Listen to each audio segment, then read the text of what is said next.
ठरलं तर मग या मालिकेच्या पुढील काही येणाऱ्या भागांचे अपडेट जाणून घेऊया आपल्या आजच्या या व्हिडिओमध्ये। चला तर मग प्रेक्षकांनो सुरुवात करूया आपल्या व्हिडिओला। तर इथे आपण आता पाहणार आहोत की कशा पद्धतीने इकडे सायलीच्या म्हणजे सुभेदारांच्या घरी जाऊन सायलीला अटक झाल्याबद्दल आता आनंद साजरा करत असलेल्या सचिनला कशा पद्धतीने अस्मिता त्याची लायकी दाखवून देत घरातून बाहेर हकलवून लावणार। आता नेमकं कसं कसं आणि काय काय घडतं ह्या सर्व गोष्टींचे अपडेट आपल्या व्हिडिओमध्ये पाहूया। तर इकडे सगळं काही आपल्या मनाप्रमाणे घडत असल्यामुळे आता इकडे सचिन, नागराज, महिपत आणि प्रिया सगळेच जण खूप जास्त खुश असतात, सुखावलेले असतात की चला फायनली आपल्याला जे हवं ते घडलं। सुभेदारांना त्रास देण्यामध्ये आपण सगळे यशस्वी ठरलो। मग आता सचिन म्हणतो की नाही नाही नाही नाही, त्यांना एवढाच त्रास देऊन फक्त मी गप्प थोडीच बसणार आहे।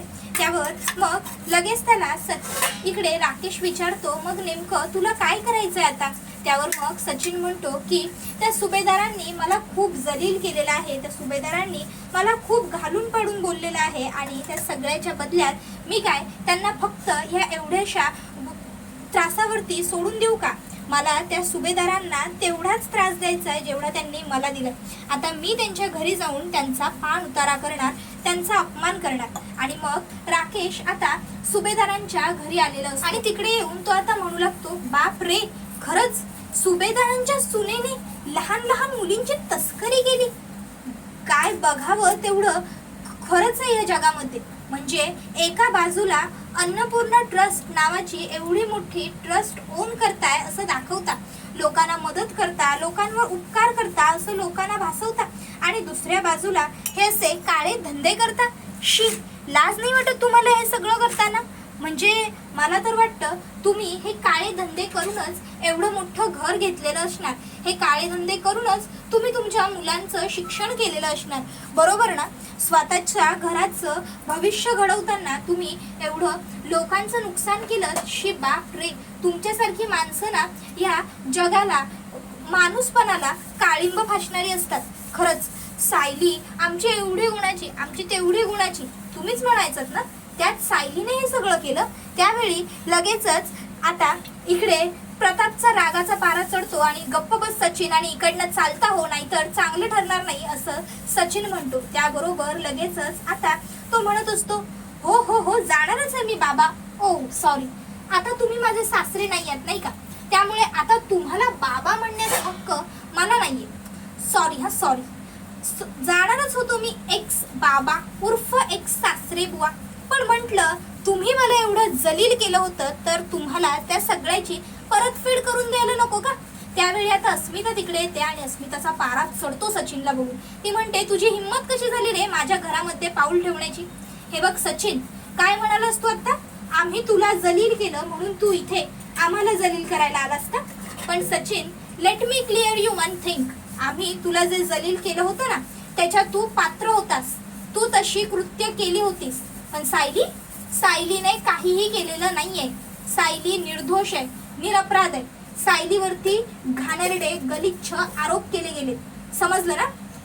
आणि आमची खात्री आहे सायली ह्या सगळ्या प्रकरणातून लवकरच बाहेरही पडेल, कारण तिच्या पाठीशी अर्जुन ठामपणे उभा आहे। अर्जुन तिला ह्या सगळ्या प्रकरणातून बाहेर काढेल, समजलं ना? त्याबरोबर आता तो म्हणतो बाप रे, माझा मुलगा तुमच्या ताब्यात आहे, माझा मुलगा सुद्धा सेफ नाहीये। आता मला माझ्या मुलाच्या कस्टडीसाठी सुद्धा प्रयत्न करायला हवेत, माझ्या मुलाला नाहीतर तुम्ही विकून टाकाल। त्यावेळी आता मात्र अस्मिताला आणखीन राग येतो आणि अस्मिता म्हणते सचिन, तोंड सांभाळून बोल, काय बोलतोयस त्याचा विचार कर आणि मग बोल, समजलं ना? आणि कोणाला स्वतःचा मुलगा म्हणवतोयस, कोण तू? हा मुलगा माझा आहे, स्मित अस्मिता याचं नाव आहे, समजलं? माझा मुलगा माझंच नाव लावणार, स्मित अस्मिता सुभेदार, कळलं? त्याबरोबर मग मात्र आता ती म्हणत असते तू असं नाही ऐकणार, तुला ना तुझी लायकी दाखवूनच दिली पाहिजे। आत्ताच्या आत्ता नाही जर तुला धक्के मारून घरातून बाहेर काढून दिलं ना तर माझं सुद्धा नाव अस्मिता नाही। आणि मग अस्मिता लगेचच स्मितला आता कल्पनाच्या हातामध्ये सोपवते आणि ताबडतोब सचिनला म्हणते चालता हो आत्ताच्या आत्ता इकडनं। आणि मग ती सचिनला हाताला धरून सुभेदारांच्या बंगल्याबाहेर काढते आणि म्हणते आज फक्त हाताला धरून बाहेर काढलाय, पुन्हा जर माझ्या घराकडे बघण्याची जरी हिम्मत केलीस ना तरी याद राख तुझं काय करेन ते. आणि मग आता अस्मिता सचिनला हकलवून लावते आणि घरात येते. आता घरात ती येऊन बघते तर काय, सगळे घरातले खूप जास्त डिस्टर्ब झालेले असतात सचिनच्या येण्यामुळे. मग आता अस्मिता घरातल्यांना म्हणते, अरे मम्मा डॅड, अरे तुम्ही दोघं पण कुठे एवढे डिस्टर्ब होताय? तुम्हाला माहित नाहीये का तो सचिन किती नीच, किती नालायक, किती खालच्या पातळीचा माणूस आहे ते, आणि तुम्ही त्याच्या बोलण्याचा एवढा विचार करताय, त्याच्या बोलण्याने तुम्ही डिस्टर्ब होताय. मॉम डॅड हो असं काय बघताय? त्याला हेच तर हवं होतं, त्याला आपल्याला डिस्टर्ब करायचं होतं, त्रास द्यायचा होता, आपल्याला हिनवायचं होतं, त्यासाठीच तर तो इथे आला होता ना. पण म्हणून उलट आपण तसं न करता त्याला हे दाखवून द्यायला हवं की त्याने कितीही प्रयत्न केले ना आपल्याला त्रास देण्याचा, तरी आपल्याला त्रास वगैरे काही होणार नाहीये. कारण मुळात सुभेदारांच्या घरची सून सायली दोषी नाहीच आहे, आणि खरोखर आपली सायली दोषी नाहीये. त्यामुळे प्लीज तुम्ही सगळ्यांनी शांत व्हा. कल्पना म्हणते, अस्मिता अगं पण सगळे जण सायलीच्या बाबतीत बाहेर हेच बोलतायत ना की सायली गुन्हेगार आहे. त्याबरोबर मग अस्मिता म्हणते, मॉम प्लीज लोकांचा विचार नको करूस. अगं कोण लोक? ही जे आज आपण वाईट काम केले असं वाटतंय म्हणून वाईट बोलतायत, आणि उद्या तीच लोक आपण चांगलं काम करतोय असं दिसलं तर आपल्या पाठीशी उभे राहतील. मॉम हे बघ, तू उगाचच्या उगाच खूप जास्त विचार करतेस. प्लीज प्लीज तू एवढा जास्त विचार करू नकोस बरं. एवढा विचार करण्याची ना काहीही गरज नाहीये. त्याबरोबर अर्जुन आहे ना, तो करेल सगळं व्यवस्थित असं सुद्धा अस्मिता म्हणत असते.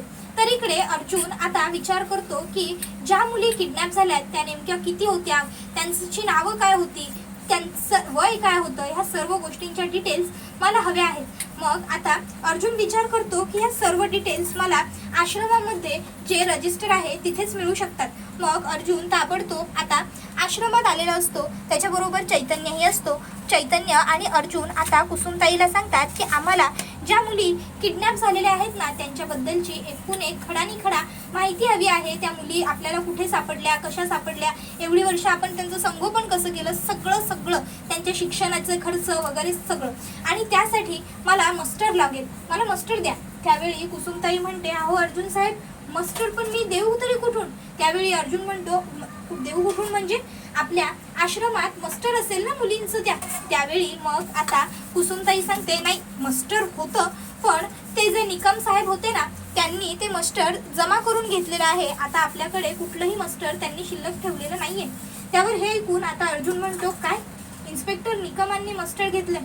त्यावेळी चैतन्य अर्जुनला विचारतो, अर्जुन मग आता आपण काय करायचं? अरे जर ते मस्टर नाही मिळालं तर कसं चालेल?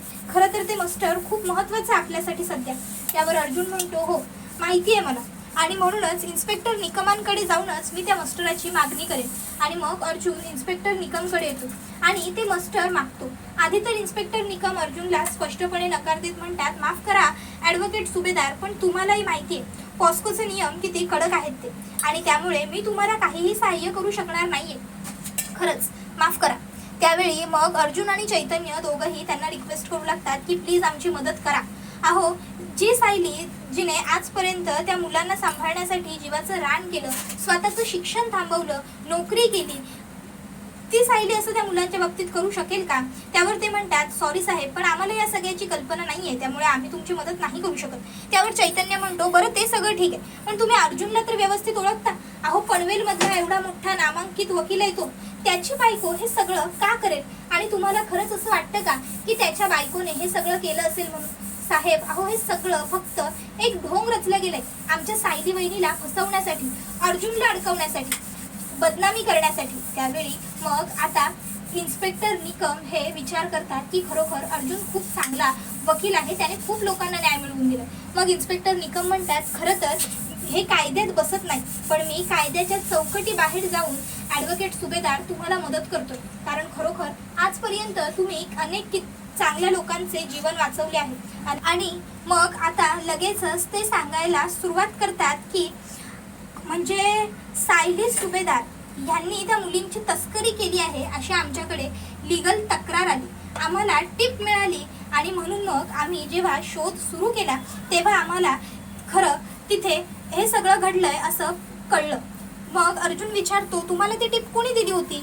त्यावेळी मग आता ते सांगतात की आम्हाला एका नाक्यावरून माणसाचा फोन आला होता, म्हणजे तिथे दारूचा अड्डा जवळपास होता, तिथून आम्हाला एक फोन आला होता आणि त्या व्यक्तीने आम्हाला सांगितलं की ह्या रोडवरती आज मुलींची तस्करी केली जाणार आहे, म्हणून मग आम्हाला तिथे पोहोचता आलं. पण आम्हाला वेळेवर पोहोचता नाही आल्यामुळे तिथे मुलींची तस्करी म्हणजे मुलींची किडनॅपिंग होऊन गेलेली होती. आता हे सगळं कळाल्याच्या नंतर मग अर्जुन ठरवतो की ही टिप देणारी व्यक्ती कोण आहे हे शोधून काढलं पाहिजे. नक्कीच या टिप देणाऱ्या व्यक्तीचा ह्या सगळ्यामध्ये खूप मोठा सहभाग आहे. आता ती टिप देणारी व्यक्तीच मला खऱ्या गुन्हेगारापर्यंत पोहोचवणार, त्याच्यासाठी आधी मला तिला शोधून काढावी लागणार असा विचार अर्जुन करतो.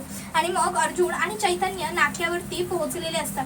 आता ते दोघं ठरवतात की इथे सगळीकडे चौकशी करूया, कुठे दारूचा बार आहे ते आपल्याला ताबडतोब कळेल, मग तिकडे जाऊन चौकशी करू, आपल्याला नक्कीच तो माणूस सापडेल. त्यावर चैतन्य म्हणतो, अर्जुन तुला खरंच असं वाटतं का की तो माणूस आपल्या हाती लागेल म्हणून? अर्जुन म्हणतो, काहीही झालं तरी त्याला पकडल्याशिवाय मी शांत बसणार नाही, कारण तो माणूसच मला सायलीला या सगळ्या प्रकरणात कोणी गोवलंय हे सांगू शकतो आणि म्हणून मी त्याला शोधून काढणारच. आणि त्याच्यानंतर मग आता अर्जुन हा शोधाशोध करायला सुरुवात करतो. दोघं मित्र निघालेले असतात आणि आता रस्त्यात अर्जुनला घरून फोन येतो. आता घरी सचिन आला होता आणि सचिनने जी काही माती खाल्ली ते सगळं काही आता अर्जुनला सांगितलं जातं. ते सगळं ऐकून अर्जुन म्हणतो की तुम्ही कुणीही त्या सचिनचं कुठलंही बोलणं मनावर घेण्याची काहीही गरज नाहीये.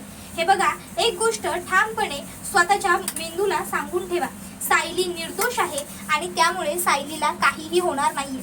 काहीही झालं, अगदी काहीही, आकाश पाताळ एक झालं, सूर्यचंद्र जरी बंद पडले ना उगवायचे, तरीही मी माझ्या बायकोला काही होऊ देणार नाहीये. मी सायलीला सोडवणार म्हणजे सोडवणारच. आणि मला वाटतं की माझ्या कुटुंबियांचा माझ्यावर पूर्ण विश्वास आहे. त्यामुळे आता तुम्ही सगळ्यांनी निश्चिंत व्हा आणि सायलीची काळजी करू नका, स्वतःची काळजी घ्या. अस्मिताताई तू घरी आहेस, प्लीज सगळ्यांची काळजी घे, सगळ्यांना जप. त्यावर अस्मिता म्हणते, अरे अर्जुन माझं कोणी काही ऐकायला तयारच नव्हतं, नुसती घरामध्ये काळजी रडारड सुरू होती म्हणून मी तुला कॉल केला. अर्जुन तिची समजूत घालतो आणि सांगतो की काळजी घ्या. त्यानंतर आता मग शोधाशोध करायला ते दोघं मित्र सुरुवात करतात. तर आता त्यावेळी तिथे एक माणूस मस्त देशी दारूच्या बारवरती बसून त्याच्या मित्रांबरोबर गप्पा मारत असतो. तो म्हणत असतो की काय सांगू तुम्हाला, माझी सध्या खूप चांदी सुरू आहे. त्यावेळी ते लोक त्याला विचारतात की पण नेमकी एवढी तुझी चांदी झाली तरी कशी? नाही म्हणजे दिसतंय हल्ली तू दारूवर पैसे जास्त उधळायला लागलेला आहेस.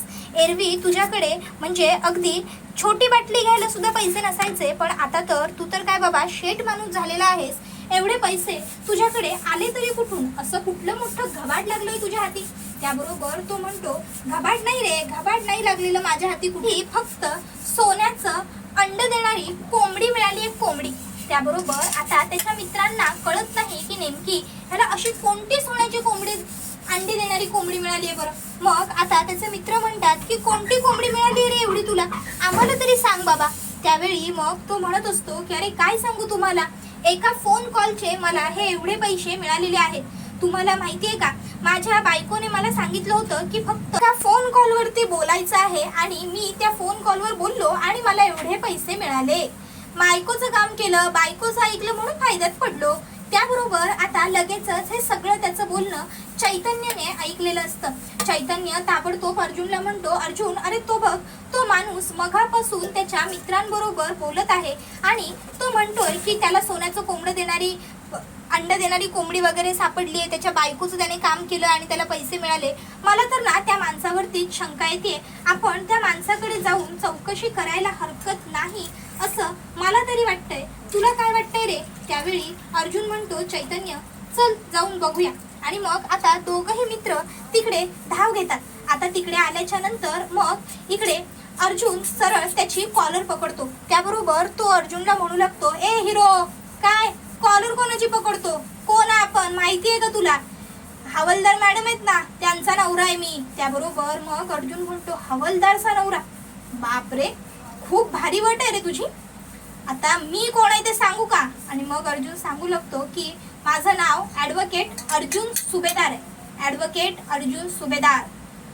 तुझ्यासारख्या माणसांना माझं नाव माहीत नसतंच, तुझ्यासारखी माणसं मला नाही ओळखत. पण जाऊन विचार एखाद्या चांगल्या सुशिक्षित शिकलेल्या माणसाला किंवा तुझ्या बायकोला विचार, ॲडव्होकेट अर्जुन सुभेदार कोण आहे.